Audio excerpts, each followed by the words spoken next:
E já de volta com o terceiro e último bloco do programa de hoje. Que bom que você está aí acompanhando todas as coisas.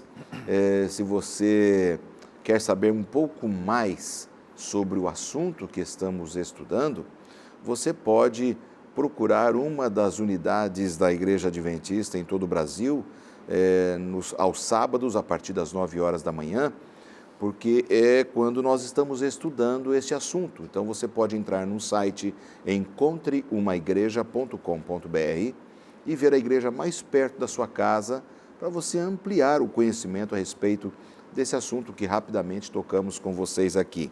Hoje, os pastores Mitchell Urbano e Hélio Machado, amigos lá da região sul do Brasil, estão nos visitando e falando um pouco mais sobre os símbolos que a Bíblia usa a respeito desta unidade. A unidade através de vários símbolos, e nós já vimos aqui temas importantes como o símbolo do povo de Deus, a casa de Deus, o santuário do Espírito Santo. Eu acho que falamos tudo sobre o santuário. Pastor Hélio, quer falar alguma coisa ainda sobre o santuário? É relevante a gente de acabar destacando até para os amigos que estão nos assistindo, é que, veja, a palavra de Deus é clara em definir aqui um juízo, vamos dizer assim. Aquele que destrói, ou aqueles que destroem o templo de Deus, se referindo ao corpo de Cristo, à igreja, eles serão destruídos por Deus. Veja, existe uma sentença aqui. Então, veja, é importante nós termos em mente que nós precisamos buscar como um foco principal sempre a unidade. A unidade é o plano de Deus. Então, a gente poderia entender que aqueles que trabalham desunindo o povo de Deus, eles não estão fazendo a obra de Deus. Não estão fazendo a obra de Deus. Estão sendo usados pelo poder do inimigo de Deus. E há uma sentença, né, como o pastor Mitchell destacou aqui, em relação àqueles que fazem essa obra. Por isso que é importante nós compreendermos qual é a vontade de Deus para a nossa vida, qual é o meu papel no corpo, e sempre buscar, como diríamos assim, como alinhamento, a unidade. Exato. A unidade tem que ser esse alvo. Por falar em corpo, um outro exemplo que é usado pela palavra, Paulo usa esse símbolo fantástico da unidade da igreja como um corpo. Incrível esse exemplo. É uma coisa bem fácil de entender, como foram os outros exemplos também, mas eu acredito que essa visão do corpo, ela é talvez o símbolo mais fácil para a gente entender como é importante a gente ter unidade, né, pastor Mitchell? É verdade, eu fico pensando, né, pastores, aqui, e as pessoas que estão em casa, quando a gente tem uma dorzinha, né, numa parte do corpo, às vezes num dedinho do pé. Uma unha, às vezes. Uma unha, você falou muito bem, né? E ali entra na carne e aquilo incomoda e você tem que ir ao médico e às vezes um tratamento especial e quando infecciona, uma simples unha, né? Como pode afetar a vida normal de uma pessoa. Exato. Aí quando a gente vai ao médico e faz aqueles exames e coloca aquelas coisas aqui no nosso peito e tal, e a gente ouve o barulho do bombear do coração, eu fico impressionado, né? Com a força daquilo. Poucas vezes no dia a dia a gente para pensar no funcionamento dos nossos órgãos internos, que a gente não os vê. Que não param nunca. Não param nunca, estão ali exercendo uma função para que a gente esteja aqui falando da palavra de Deus, mas às vezes uma pequena válvula que dá um probleminha, uma pequena passagem, ali já é capaz de provocar todo um efeito colateral no corpo que a gente tem que às vezes ser internado, enfim. Então, esse exemplo, pastor Lanza, do corpo de Cristo, todos nós, por pequeno, apareça, não apareça, escondido ou aparente, ocupamos um papel fundamental no corpo de Cristo. Para quê? Novamente eu volto a repetir, para que o caráter de Cristo seja representado, para que nós possamos alcançar mais pessoas e para que através dessa unidade o mundo possa conhecer que nós somos seguidores de Cristo. No bloco anterior o pastor Hélio falou sobre a questão da pedra, a pedra angular, né? Seria essa rocha onde a construção, na analogia da casa, né, era feita ali. E agora a gente tem um órgão importantíssimo, que dá o comando, que é a cabeça. E Paulo diz, o cabeça é Cristo. Mas nós, se o cabeça é Cristo e eu faço parte do corpo, eu sou o corpo de Cristo? É assim que a gente tem que entender a analogia do corpo, pastor? É fantástico quando a gente para pensar, os exemplos são muitos. gente poderia ficar se demorando aqui, extraindo um exemplo atrás do outro, né? Veja, num corpo, cada parte, cada membro precisa desempenhar o seu papel. Só que o seu papel sob a coordenação do cérebro. Quer dizer, Jesus dá o comando, mas essa que eu destaquei inicialmente ali, a questão da interdependência. Deus, ele espera que a ação dele em mim se reflita no benefício do todo. No benefício do todo. Não só um benefício específico, direcionado, mas ao todo. Né? O que você acha aí, pastor? É interessante o que ele está falando, porque veja só, os movimentos de uma parte do corpo, eles não são para anular outro movimento. Uma mão, quando ela se movimenta, ela não faz a mão direita para anular o movimento da mão esquerda. Você sabe que hoje, quando eu vim para cá... Interessante, né? Hoje, quando eu vim para cá, eu estava penteando o cabelo, né? E aí, lógico, né, que eu uso um gelzinho, é que todo mundo já sabe que a minha imagem é assim faz 9 anos aqui na TV Novo Tempo, né? Aí eu falei assim, deixa eu tentar pentear o cabelo com a mão esquerda. Você sabe que eu não consegui, rapaz? Exatamente. Eu tinha estudado a lição, eu falei assim, deixa eu ver como é que a mão esquerda responde, se é igual à mão direita. Não é igual, mas é importante. Cada um faz seu papel, não é verdade? E os movimentos do corpo, eles são concordantes, né? Eles têm uma coerência para que ele possa efetivamente cumprir o propósito. Claro. Um não anula o outro. Então, é interessante aquilo que vocês estão comentando, especialmente nessa relação de trabalhar junto, de trabalhar unidos, de trabalhar na mesma direção. E uma frase que um pastor disse uma certa vez, pastor Lance, que a gente, fazendo essa comparação, né? A gente não é cabeça. Nenhum de nós, nem os amigos que estão em casa, você que está assistindo, nós não somos a cabeça desse corpo. A gente sempre tem que entender isso, porque a cabeça é Cristo. E aqui me vem uma figura interessante que eu estava tentando lembrar e agora lembrei.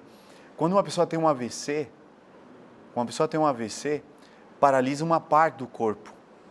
E por mais que o cérebro queira mandar informação para aquela parte, não consegue se mexer.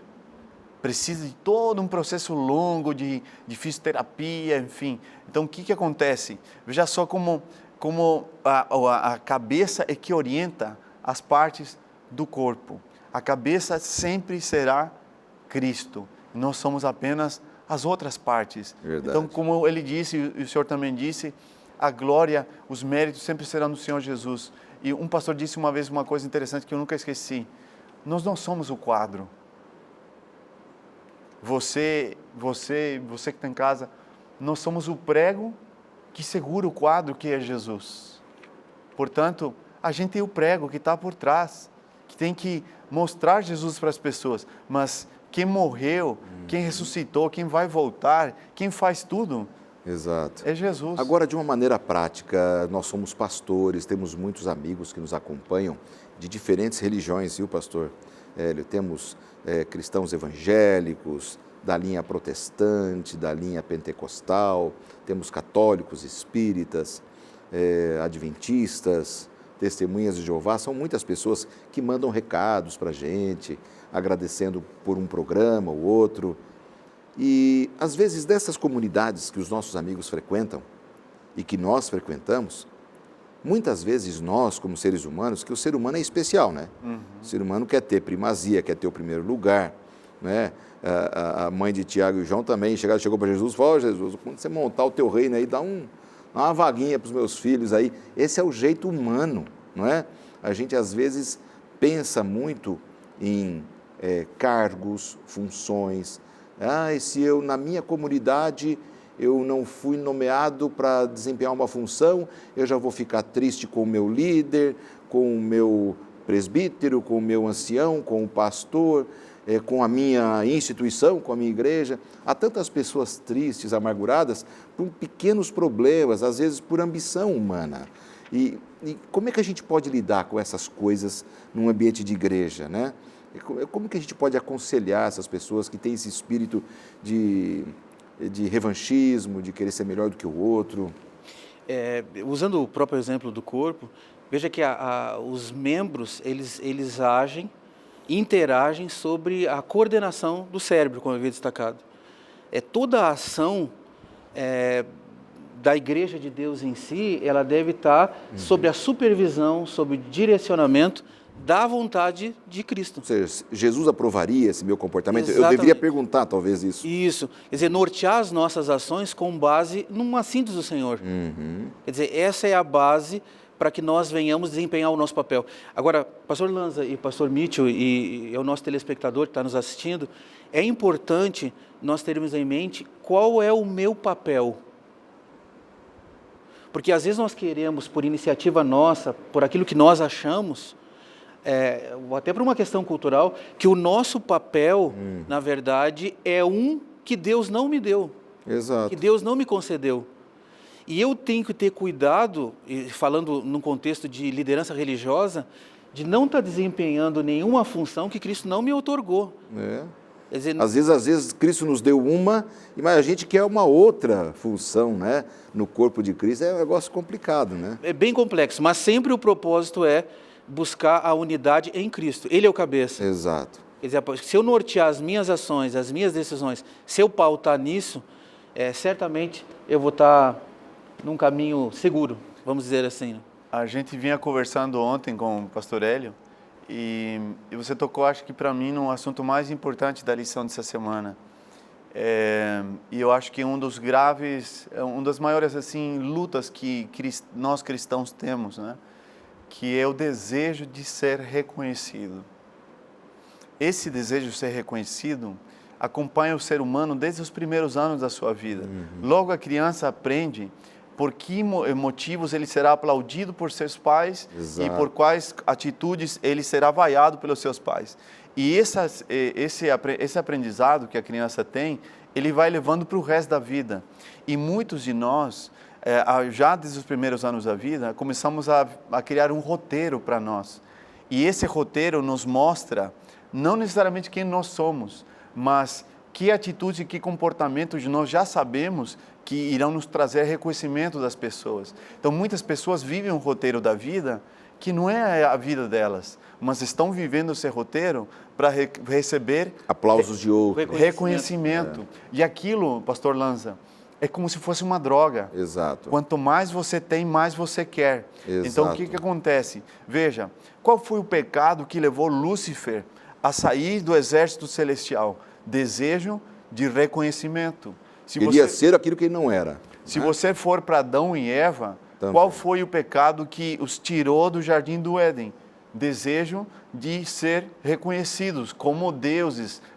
Perceba que a estratégia de Satanás vai em cima. Exatamente. E hoje, o que mais afeta, e a sua pergunta, por isso que é fundamental, a questão da unidade da igreja, esse mesmo desejo de eu querer ser reconhecido. Espera aí, mas Deus me fez o dedinho direito da mão. Não, mas eu quero ser nariz, eu quero estar ali, eu quero ser visto, eu quero... E que Jesus passou os 3 anos e meio que esteve aqui na Terra, com os discípulos, justamente tentando quebrar isso. Exatamente. Quem precisa ser reconhecido... Demorou para eles entenderem, né? E quando eles entenderam, pastor Lanza, é que o Espírito Santo desceu e eles se transformaram naquilo que nós estamos estudando hoje. Eu só tenho 1 minuto para fechar o tema. E a última imagem que o nosso manual de estudos traz, depois do corpo, é a questão de ovelhas e pastor. Todos somos ovelhas e Jesus é o pastor. E esta é também uma imagem fantástica, né?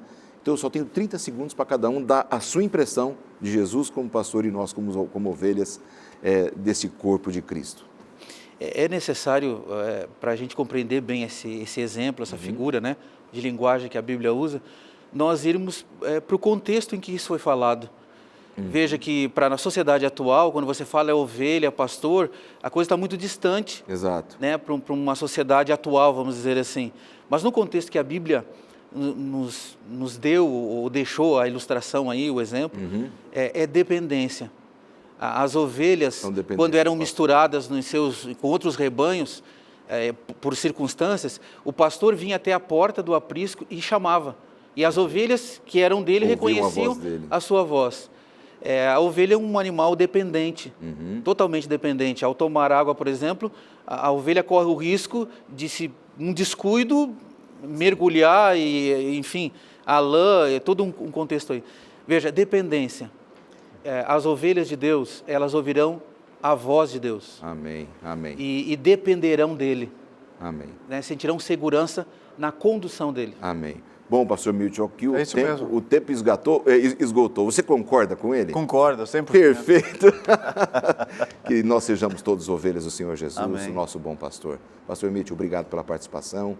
Semana que vem está junto com a gente de Será novo. um prazer, será um Pastor prazer. Hélio, também obrigado pela participação. Semana que vem estaremos juntos aqui. Obrigado pela sua audiência. Deus te abençoe. A gente se vê aqui na semana que vem no programa Lições da Bíblia.